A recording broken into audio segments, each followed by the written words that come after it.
Assalamu alaikum everyone, and welcome back to Let's Level Every Class the World of Warcraft War Within series, episode number 10, featuring Ram-Horned, Blue-Eyed Femme Fatale Morame.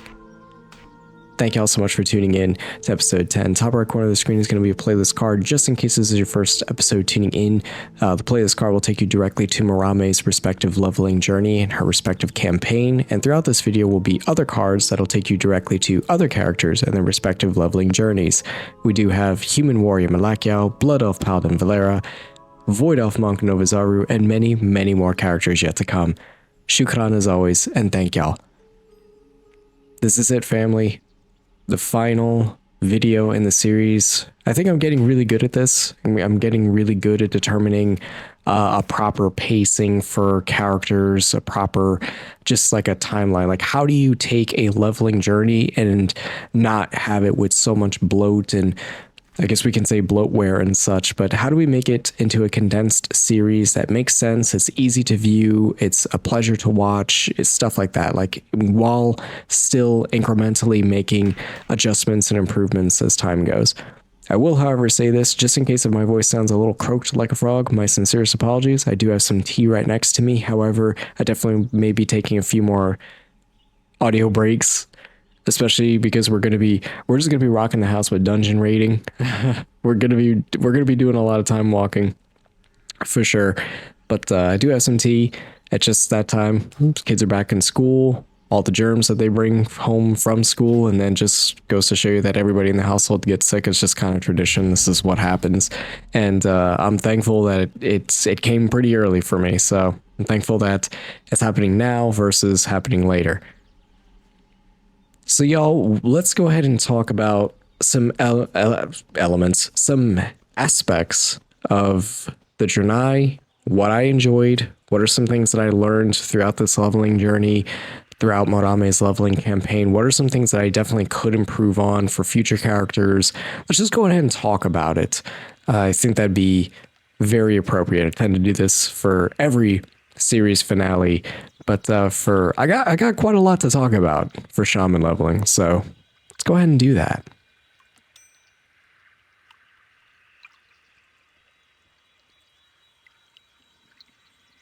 So let's go ahead and start off with some positives. Draenei, y'all have an amazing amount of transmog versatility. I think male Draenei, y'all look amazing in Crystal Seer, Paladin gear, simply doesn't matter. Female Draenei, as voluptuous as one could be, if that really matters to anybody. I think it's awesome. I think they're like, look at this, look at all these different armor sets. Like, are you kidding me? Draenei look amazing. I never gave y'all the time of day back in Burning Crusade, and again, Blood Elves, we were spoiled, but Draenei look really good. I also really enjoy just the incrementally the build up for the storylines, like going from the crash landing site, helping the survivors, finding whatever Draenei you could to help out, then going to the second part of the Isle, getting to help the princess, getting to find the traitor for the captain and his ship, going to see Corwin and understanding his background. It was actually really humbling. It was a pretty humbling experience to me, and I definitely think that for anybody that's never really got to experience that, it's pretty eye-opening in a sense. So that was really well done. Once we hit Blood Mist Isle, however, I feel like the questing got a little redundant. A lot of the questing could have been simplified. So what I mean by this is Blood Mist Isle has this really bad habit of sending you to the same area 2 to 3 times. And I'm not exaggerating about that. Like, it's cool to fight the Blood Elves. It's cool to dismantle their operations up on the hill. It's cool to take some of the guys as prisoners and interrogate. I'm all about that because it's good character development and good storyline building, plot development, right? It's good. However, the problem is that the fetch questing just makes it unbearable. Like, in comparison to the Ghostlands, which every single step you take makes sense. You're going there for a reason. I feel like, yes, for the Draenei family, every single step does have some meaning to it. However, it doesn't feel like I'm making the same impact, or it feels like the impact that I am making is just taken away the more I realize I'm gonna have to just do another fetch quest, which is gonna take me back to the same locale I just went to. I think that's the problem. And I'm hoping that maybe in a future expansion, the Draenei family are gonna get the Blood Elf treatment. Like, in Midnight, Blood Elves are getting a new Silvermoon City. I really hope Draenei are gonna get that at some point. It's long overdue that their starting leveling area just gets a really big, massive overhaul. Also, I'm sorry, but I understand the shipwreck and the fuel leaking into the water, the waterways and the ocean around Blood Mistal. I get it, but the fact that I can't see 5 feet in front of me is bad. I play on ultra wide settings, and even I was kind of squinting at some point. Like, it hurt my eyes to look at. I think that needs to be really adjusted. Yes, it does make sense, but there's another way to go about it, in my opinion, to get the same effect that they were trying to go for. I get it, but I think it just, like I said, it's just one of those things that it didn't age like a fine wine with time. It just needs an overhaul. I'm gonna be honest, it needs an overhaul, y'all. But other than that, I think the Exodar, beautiful, absolutely beautiful for an area. There's really not a whole lot like it, honestly. The Exodar stands out for a hub city locale for a race. It really does stand out. It's beautiful. There's a lot going on. The homogenization between the Draenei and the Lightforged Draenei, the spirituality aspect to it, all of it is phenomenal.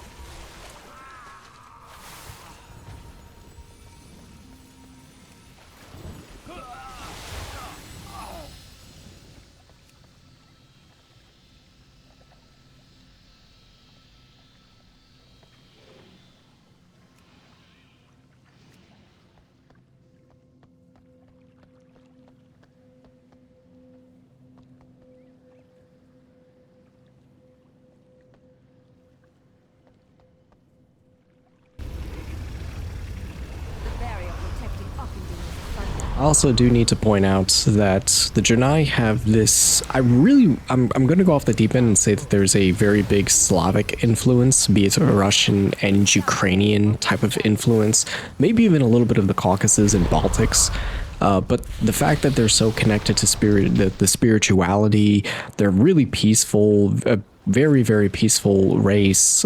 They just found themselves in an unfortunate set of circumstances, but it makes sense. Honestly, Alliance family, y'all do have, I don't know, I feel like the Draenei are a wild card to y'all. I feel like if a war ever truly came out, I think the Draenei and the resources that they have in terms of the technology and everything that they have far surpasses what the gnomes have.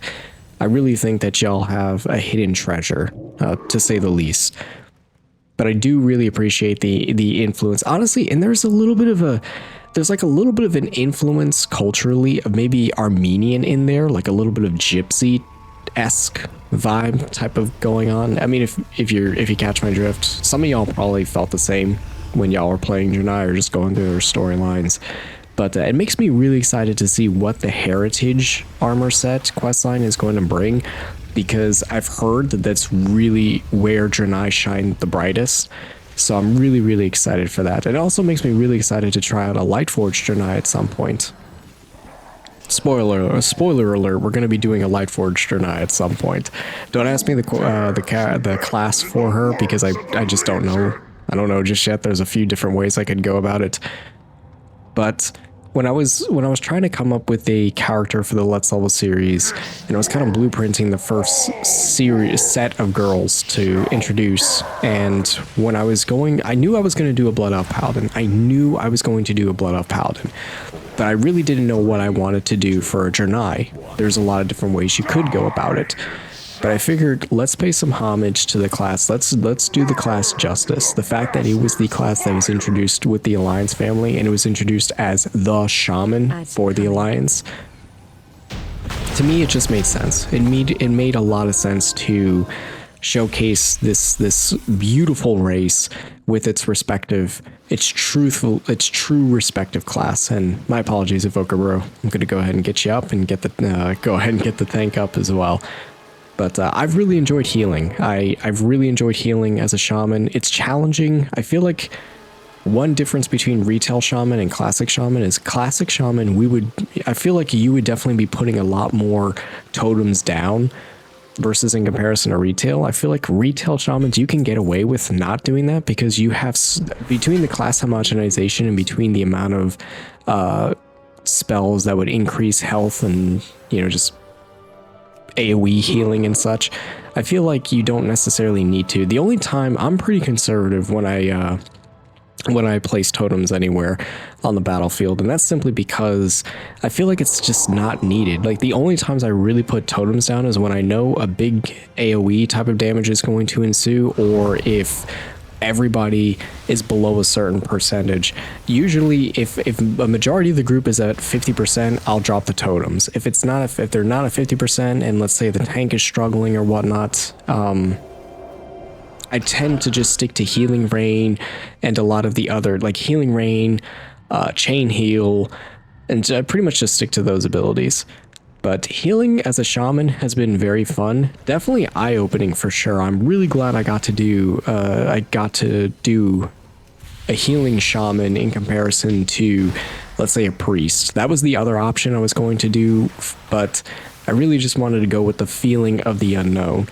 And this definitely fit.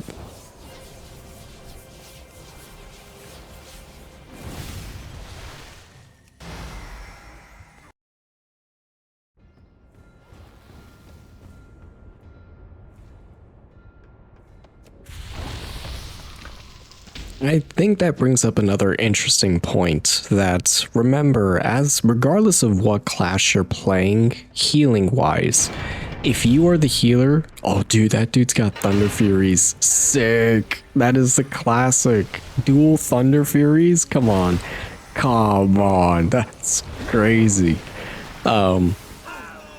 Regardless of what healing class you do, be it priest or shaman, what have you, monk even, you got to remember that you are the brains of the operation. And there's a lot of times that and it doesn't seem like it, but a lot of the dungeons I got to do off screen have been nothing shy of a wonderful experience. I think, especially for coming into a lot of these Timewalking campaigns and doing, like, for instance, the BFA, and also going into Legion, I know next to nothing about either of these dungeons. So the fact that I've gotten to go into Timewalking with a completely fresh take and fresh experience, and players are not in sync.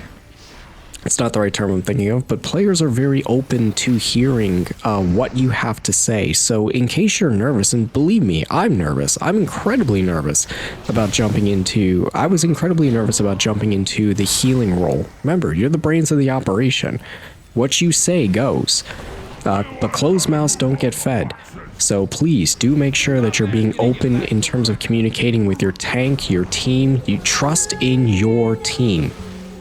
Trust in your team, because that is crucial to success. Trust in your team, trust in your tank, or excuse me, trust that your tank is going to take the pacing slow in case they see you struggling with certain boss mechanics or certain mechanics going on throughout the dungeon. Just trust that your team is going to pay attention to you, just in case if they're not, again, just be open about communication. You would be amazed at how many times I may have messaged the tank and sat there and said, or a message in the group and just say, hey, can we slow it down a little bit? And everyone is receptive to that. Everyone. I know the retail community gets a bad flack in WoW in terms of, like, being open to constructive feedback and criticism, but I'm gonna be honest, I've not had to experience that. I've experienced maybe, out of all the Timewalking dungeons and all the dungeons I've done on all the characters thus far, I'm gonna be honest, I can count on one hand how many bad experiences I've had. in terms of dungeons. I can truthfully count on one hand, and all of those times it was just due to complete lack of communication or lack of responsiveness. But I've had a really good time healing, y'all. It's a thankless position. It was a thankless role back in Classic. It's still unfortunately pretty thankless today. However, I feel like the community is very receptive to what you have to say. And again, closed mouths don't get fed, so please do make sure you're being open with the communication. Do make sure that you're making yourself aware. Like, make sure that the tank knows, hey, let's slow down a little bit. Hey, let's do this. And in case nobody is receptive to that, let the damage dealers find out. Remember the old saying, you pull it, you tank it, and your first priority is keeping the tank alive. So just a little trick for the trade. Hint, hint, wink, wink. But y'all, I'm being honest here, leveling as a shaman has been awesome. Getting to experience Desolace again has been incredible. Honestly, I was really surprised at how Desolace's storyline chapters, the zone chapters, was as streamlined and as effective as it was. Desolace was a good experience. I was really debateful about going into there, but seems like I made the right choice. It makes me excited to know what other areas in Azeroth after the Cataclysm got well-deserved streamlined treatment. Feralis, that's going to be a good one on a character. It just makes me excited because Desolace was one of those zones that was kind of like you just avoided it if you could, but this time it was incredibly worth it. And now that I've gotten a little bit more experience under my belt in terms of running these time-walking dungeons, I'll sit here and say this: BFA, really good.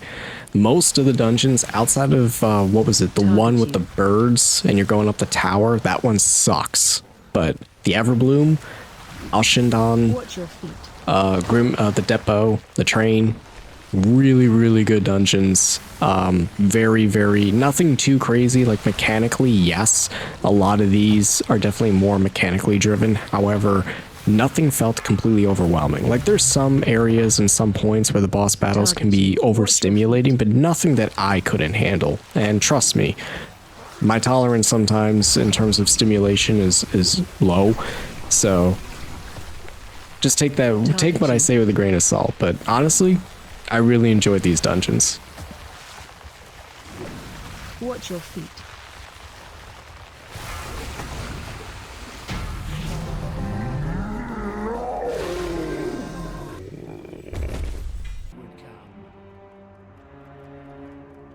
And this is it, team. The final dungeon. I believe this is the final dungeon in the Legion storyline. Vault of the Wardens of the final boss, Cordana, aka Cortana. And here we are. This has been an amazing group. I did at least 2 to 3 other dungeon runs with this group particularly, and it's been awesome. This is it. Literally the final boss. We're going to be hitting level 80 here. I just want to say that it has been a wonderful experience. Again, Alliance family to the Alliance family. Y'all have something, y'all have a hidden gem with Draenei. Y'all really do. Really respect and treat them with respect, because this is a hidden gem. I've really enjoyed playing as a shaman, getting to relive some of the old zones, leveled in the Burning Crusade Chromie timeline. This has been an awesome experience for me. It makes me that much more excited to jump in and level as a priest, showcase the heritage armor set, which will be the bonus episode for this character. Really excited for that. Really excited to unlock the transmog for the red Draenei, the red Draenei skin. Dude, it looks sick. Can't wait for that. But y'all, this has been a wonderful journey. Sincerely appreciate everybody's time, the experience with leveling, just everything. It's been incredibly wonderful. But I'm gonna go ahead and let this, we're gonna go ahead and take care of this boss, let the rest of this go ahead and play out the way it's going to. Thank y'all so much for tuning in. I'll catch y'all on the next one. Take care, have a wonderful week. And of course, we die. Of course.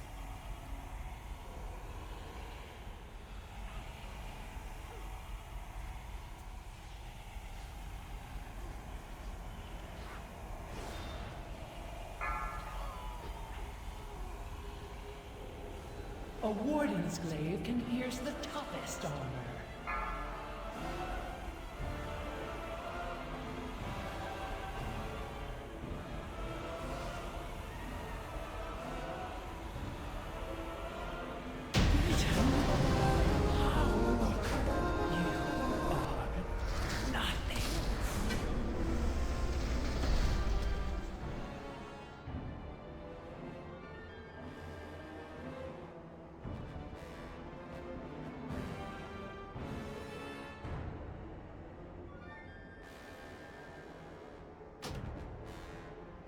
The traitor is defeated. Thank you. We owe you a great debt. I will make my way to the surface, but you should inform the other Wardens of what you have accomplished today. May the night shroud you in shadow, and the moon illuminate your foes.